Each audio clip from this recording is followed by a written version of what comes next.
Hey Knights, it's Miss Cross. You made it to the last day of week 3 of CSI.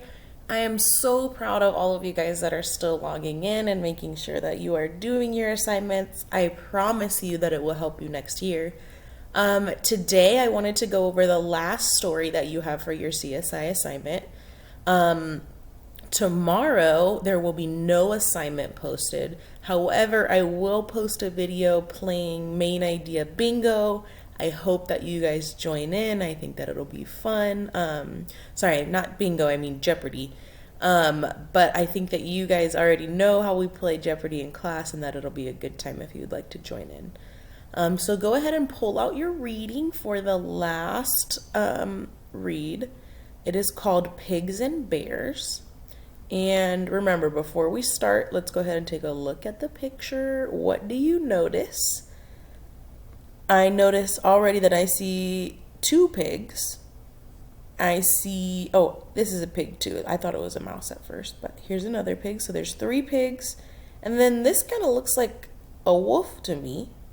Not a bear, but the story is called Pigs and Bears, so I'm sure we will find something out about this big wolf right here. So please follow along with me. 2 popular tales for children are The 3 Little Pigs and The 3 Bears. Both are about 3 animals. The bears all live in the same house. The pigs each have their own house. The pigs have problems with a wolf. He destroys 2 of their houses. The bears have trouble with a girl named Goldilocks. She breaks a chair and eats their porridge. So let's go to the first question, and it says, how are the stories alike? So I'm going to go ahead and highlight alike for you.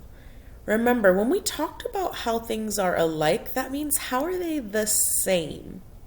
So you could say that all these little animals right here and right here are all pigs. That's one way that they're the same. You could say they all have little noses like this. That makes them the same. So this question says, how are the 2 stories, the 3 little pigs and the 3 bears, the same?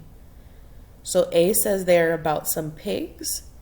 B says Goldilocks breaks a chair. And C says they are about 3 animals.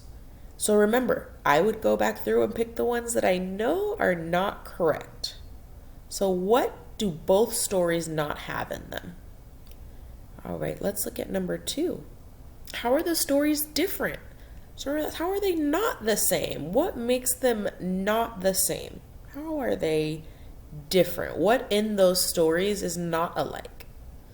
So A says the pigs have 3 houses.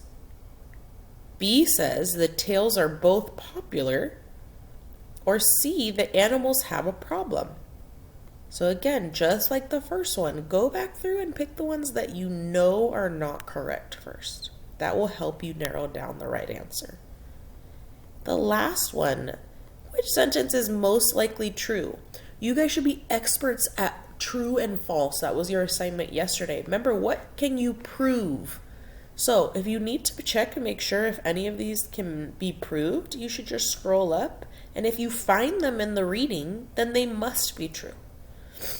So letter A says pigs are more popular than bears. B says houses appear in all children's stories. And C says children enjoy animal stories. So remember, most likely true. Even if it doesn't exactly say that in the reading, if you can think that that's probably right, that makes the most sense, that's probably your correct answer. So I'm going to let you find the answers today. I will go over them tomorrow so we can check and see if we are correct. And remember, we will play that fun game of Jeopardy. So have an awesome weekend night if I don't see you tomorrow. And thank you so much for continuing to do your work. I will see you soon, love bugs. Miss you.